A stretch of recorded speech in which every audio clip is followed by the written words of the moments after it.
Raríssimas, raríssimos e raríssimes bom dia, René de Paula Júnior falando aqui no Radinho de Pilha, 29 de setembro de 2025, segunda-feira, e eu acho que eu vou começar o episódio com uma ideia que infelizmente não me sai da cabeça, vamos ver se de repente ao longo da semana eu consigo burilar, consigo lapidar um pouco melhor essa ideia, mas é o seguinte, eu tenho cá para mim, não é uma tese científica, é simplesmente uma tese bastante intuitiva, que qualquer polarização que a gente faça entre esquerda e direita, coxinha e petralha, ou seja o que for, na verdade é uma cortina de fumaça. Eu tenho cá para mim, e ainda não validei com o ChatGPT ou com nenhuma entidade virtual, mas eu tenho a leve impressão que uma boa parte da humanidade só fica feliz quando manda nos outros. Ponto.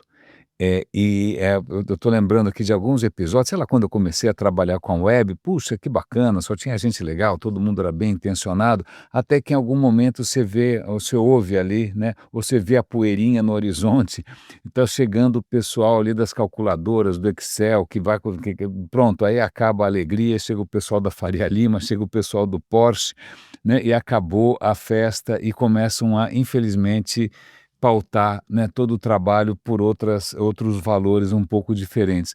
Mas, eu não sei, eu fico pensando aqui, desculpem, isso é completamente da minha cachola, não tem nenhum fundamento. E acho que em alguns momentos eu conversei com o ChatGPT a respeito, eu tenho a impressão que ao longo da história da humanidade houve sim sociedades mais pacíficas, sociedades mais tranquilas. Eu estou pensando aqui na sociedade micênica, estou pensando na sociedade do Vale do Indo. A gente falou recentemente de uma outra cultura aqui no Peru que eu não conhecia, já até esqueci o nome de novo, né, que você não vê vestígios ali de fortalezas, palácios, de, sei lá, casernas, né, massacres por militares. Não, não, aparentemente os caras conseguiam conviver relativamente bem, até que em algum momento você vê a poeirinha no horizonte e começam a chegar outras culturas que são baseadas na pancadaria, né, que são baseadas no status, quer dizer, eu acho que o status não tem como fugir, né, mas que tem essa questão de um pouco mais predatória, né. Isso me faz lembrar, não sei se vocês já tiveram a chance de assistir a um filme maravilhoso do Akira Kurosawa chamado Sete Samurais, estou falando aqui no original, depois fizeram uma segunda versão com Will Brynner, não é? Mas a primeira versão, você tem uma aldeia de camponeses, agricultores, tranquila, vivendo uma vida serena, né, mas toda vez que eles vão colher o arroz que eles ficaram sei lá quanto tempo esperando crescer e tal, aparece uma turba de bandidos, de piratas e leva tudo embora, ha, ha, ha, ha, ha, ha, ha, não é? Então a impressão que eu tenho que a sina da humanidade é essa, em algum momento chega o pessoal do ha, ha, ha, ha, ha, da gargalhada, que não tem empatia, né, que quer mandar nos outros, que é perfeitamente capaz de sacrificar qualquer tipo de humanidade por alguma bandeira de louco, alguma linha do Excel. Desculpe, isso é só a maneira como eu estou tentando lidar com o que eu tenho, o que nós temos todos vivenciado. É um século em que realmente, né, o pocotó, pocotó, pocotó já começou e os caras realmente sentaram no trono, né? E aí de uma hora para outra muita gente se revela, né, como parte desse partido estranho, que é o partido que realmente não tem coração. Acho que, se eu não me engano, na Bíblia tem alguma coisa do reino dos mansos, alguma coisa assim, já tem uma pista de que lá atrás os caras já sabiam que tem gente que não é fluxo e cheire, né? Por que que a humanidade tem esse, não sei, não sei, não sei. Nós estou pensando aqui, sei lá, no Gengis Khan, os mongóis invadindo a Europa, né? Ou aquelas tribos violentas, né, de cavaleiros que vêm ali do leste europeu, de repente dominando a Europa um pouco mais pacífica. Desculpem, esse é um pequeno desabafo, não tem nenhum fundamento científico, sou eu aqui tentando fazer algum sentido das coisas, mas se vocês quiserem uma coisa um pouco melhor fundada, um pouco mais de, sei lá, de sustância intelectual, eu tenho aqui uma fala muito interessante do Yuval Harari. É um debate, ele está debatendo com um cara que eu não gosto muito, que eu até já esqueci o nome, é um cara um pouco, sei lá, meio pavão, já esqueci, mas o Yuval Harari, a moça pergunta para ele: Yuval Harari, você acha que é correto nós explorarmos a terra como se ela fosse recurso, né? Como se ela tivesse ali, justamente Deus tivesse dado a terra para a gente fazer o que a gente quisesse?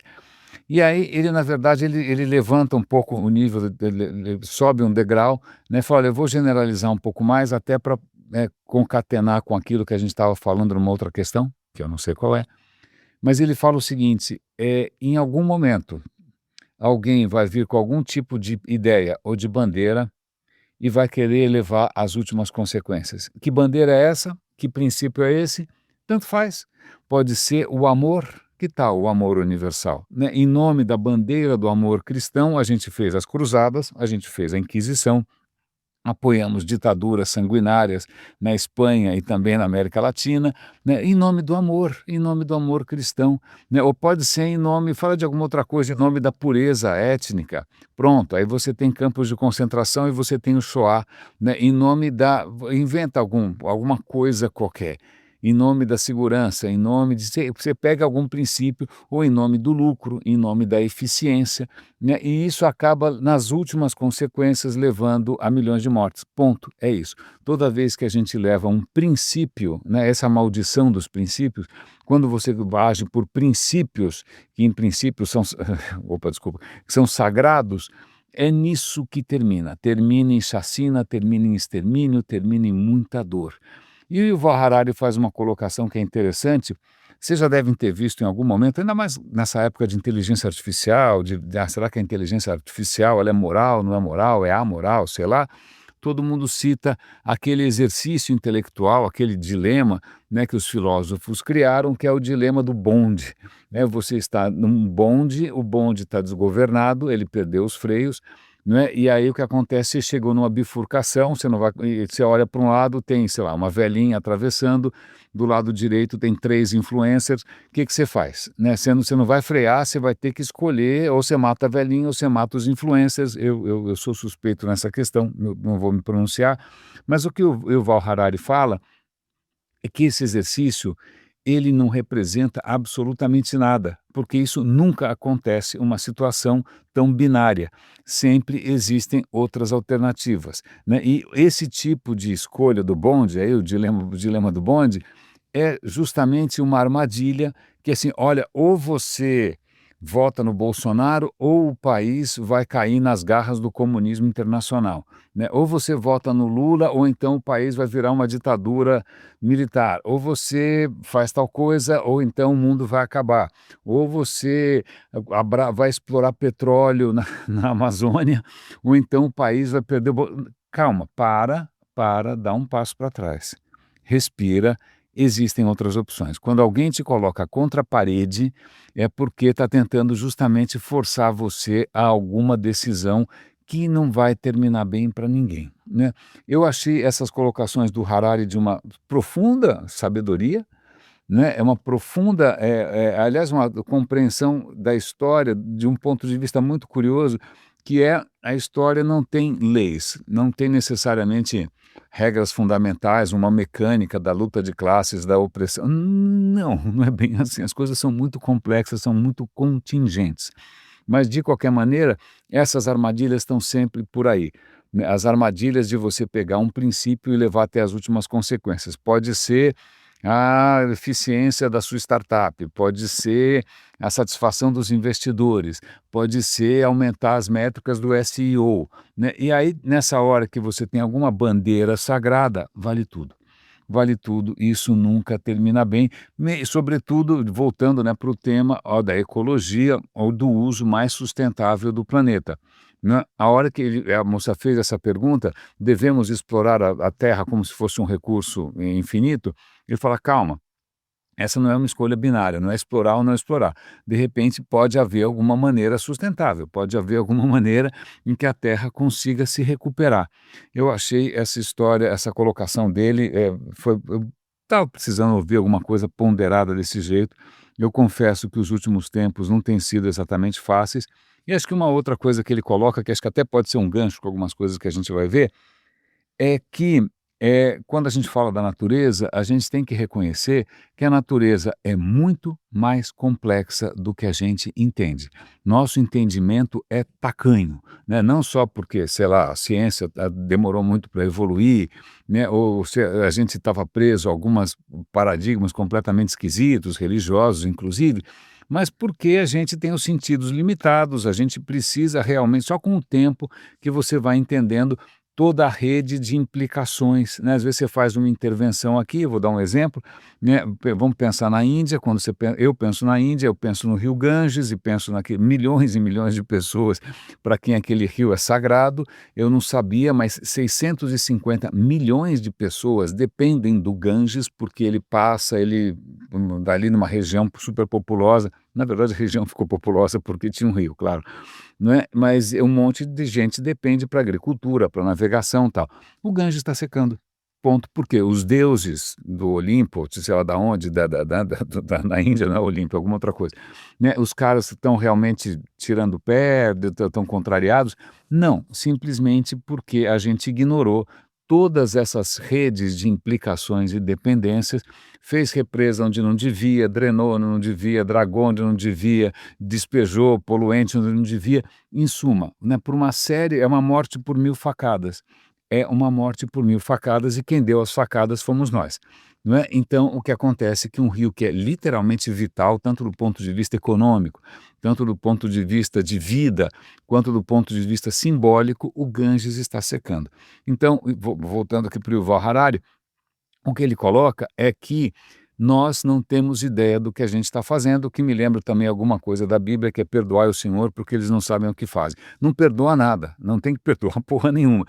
O que acontece é que isso não é desculpa, não saber o que está fazendo, não quer dizer que isso, desculpa, eu não sabia, né, portanto são consequências imprevisíveis, né. Tem um nome em inglês para isso, unintended consequences. Você pode usar isso em inglês para ficar mais bonito, mas na verdade cara, você tinha que se esforçar para saber, isso não é uma desculpa. E isso inclusive é serve aí como bússola pelo seguinte: toda vez que alguém vem com algum princípio, né, que vai levar a excessos, o que o Yuval Harari propõe é o seguinte: tendo em vista que a gente nunca sabe as implicações de tudo, que a gente nunca entende absolutamente tudo, a palavra de ordem é moderação. Não dá para pisar na tábua, não dá para soltar os freios, né, não dá porque a gente não sabe o que está fazendo, e esse século é uma consequência disso, tanto no ponto de vista ambiental, no ponto de vista social, no ponto de vista econômico.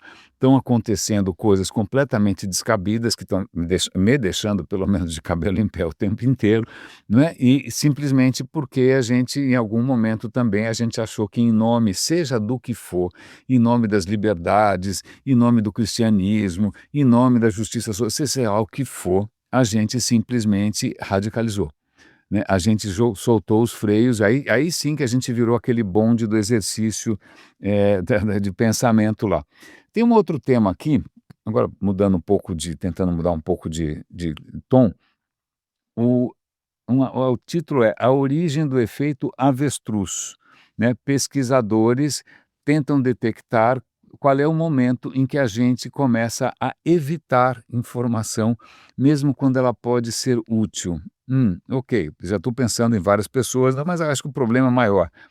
A questão é que eu não tive filhos, então eu não tenho essa vivência, não é, a gente nunca nem minha mulher teve filhos tampouco, né, mas, parece que crianças são curiosas. Eu me lembro vagamente, né, mas, parece que crianças são curiosas, estão sempre perguntando por quê, como é que funciona, até o momento que elas param de perguntar.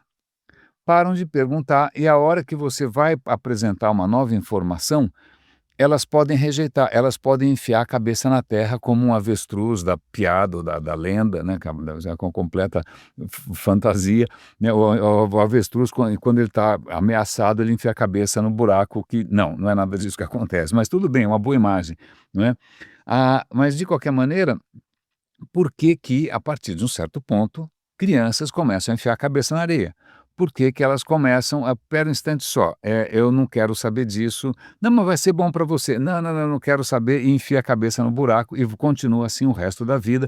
Aliás, eu já cheguei aliás, isso foi uma excelente intuição para um dos papéis do radinho, ou por que que o radinho só realmente atrai raríssimes, é porque o radinho atrai justamente quem não enfia a cabeça debaixo da terra, né, quem continua curioso apesar da idade avançando e, no meu caso, avançando muito, né, porque tem gente que felizmente está sempre querendo entender mais, está sempre querendo, dar uma validada se aquilo que ela sabia ainda está valendo ou não. Tem gente que quer se respirar novos ares.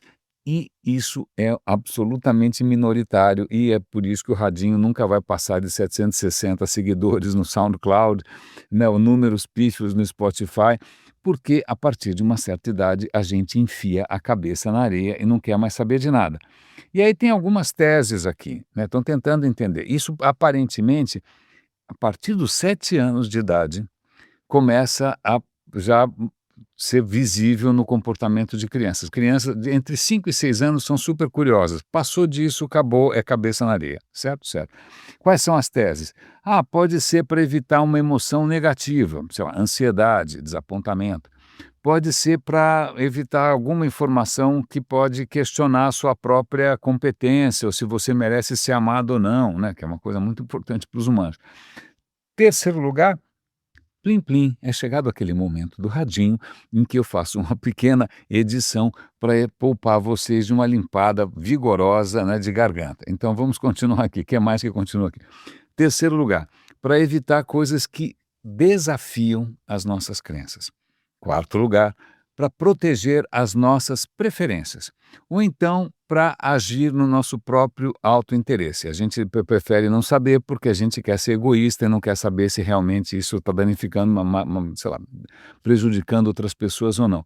Eu achei, bom, eles vão fazer mais testes, estão sugerindo mais pesquisas, mas eu acho isso bastante curioso e talvez a origem de um certo, sei lá, de uma certa dificuldade minha em tentar, fazer com que as pessoas se interessem por coisas novas, né.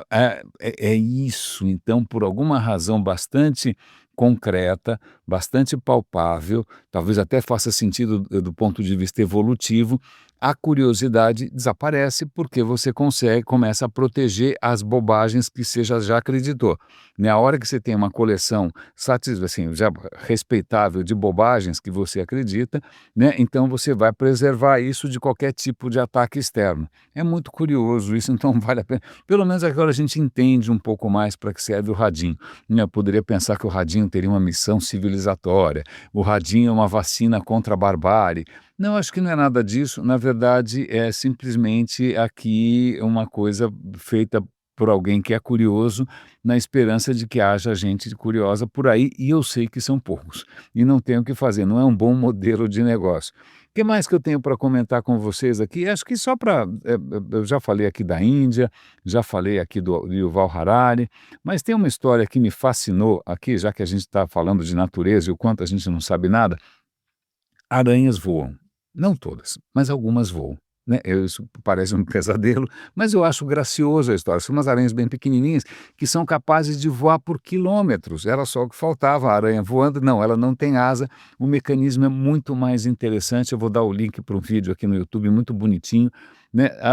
Essas aranhas que fazem esse truque, o que que elas fazem? Elas vão em algum lugar, uma superfície um pouco mais elevada, né, elas se prendem nessa superfície com um fio de teia, e elas viram lá o seu orifício para cima e começam a soltar muito rapidamente uns fios longuíssimos, de metros de comprimento, metros, vários fios. E aí o que acontece, quando você menos espera, ela corta essa âncora que ela fez, né, esse cabo que ela fez, e aí saem voando por aí, levadas pelo vento. Aí você pensa só, em primeiro lugar, por que que quando ela solta os fios não embaralham tudo e ela cai no chão, né? Por que que os fios ficam soltinhos assim, espalhadinhos? Descobriram o que acontece. O que acontece, meus amigos, é o seguinte: em primeiro lugar, a aranha ela tem pelinhos que sentem campos elétricos. São pelinhos que ela deve sentir assim, um frisson, um calafrio, quando ela percebe que tem um campo elétrico. E a atmosfera, em muitos momentos, ela pode ter uma diferença de potencial, pode ter assim uma carga que produz um campo elétrico que é fraquinho, a gente não percebe, mas para a aranha já basta. Porque a hora que ela solta esses fios de teia, né, esses fios de teia, eles saem com uma certa carga negativa, não negativa do ponto de vista de emoções, karma, não, negativa elétrica, tá bom? Porque a Terra, em princípio, está sempre, sempre a carga é negativa, né, a Terra. É como se ela estivesse soltando um fio terra para cima. Esses fios, como eles têm todos a mesma carga um pouco negativa, eles se afastam um dos outros, é por isso que eles não se embaralham, é por isso que eles não se enroscam, eles tendem a se afastar. E essa carga negativa que está nos fios basta para criar uma força que puxa a aranha para cima.